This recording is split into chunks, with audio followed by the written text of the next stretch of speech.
उससे भी ज्यादा डेंजरस ये है कि ही इज एन इंडियन।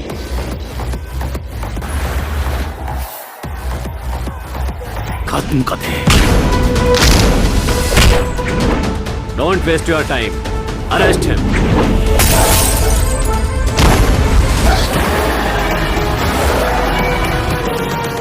नमस्कार दोस्तों, आपको बता दूं कि ये एक ऐसा मूवी है जिसे सुन करके आपकी रूंगटे खड़े हो जाएंगे। एक ऐसा मूवी ज़बरदस्त, भोजपुरी इंडस्ट्री के सबसे पहला मूवी, खतरनाक मूवी है जो कि KGF 2 KGF को फैल कर दिया है, RR मूवी को भी फैल कर दिया है।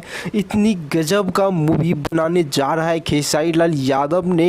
इसकी गलती से टीजर की कुछ पार्ट लीक हो गया है जो कि इस समय काफ़ी सोशल मीडिया पे वायरल हो रहे हैं। दोस्तों, बहुत ही कहा जाए तो खतरनाक मूवी है ये। 70 करोड़ रुपए में बनाया जा रहा है। दोस्तों, इस मूवी का नाम है खेसारी वार। दोस्तों, आपको बता दूं कि काफ़ी सोशल मीडिया पे इस समय काफ़ी लोग देख रहे हैं और आश्चर्यचकित भी है कि ये इस खेसारी लाल यादव कैसे कैसे खतरनाक मूवी निकालने जा रहे हैं। दोस्तों, जी हाँ दोस्तों, इस मूवी में अलग अलग देशों से एक्टर को लिया गया है और अलग अलग राज्यों से लिया गया है। साउथ और बॉलीवुड और विदेशों एक्टर भी है इसमें शामिल। दोस्तों, आप फोटो में देख लिए होंगे कैसे खतरनाक लग रहा है। इस सीन देखकर आदमी चौंक जाएंगे। दोस्तों अगर आप भी खेसारी लाल यादव को दिल से लाइक करते हो तो वीडियो को जरूर लाइक एंड सब्सक्राइब करना। साथ ही दोस्तों,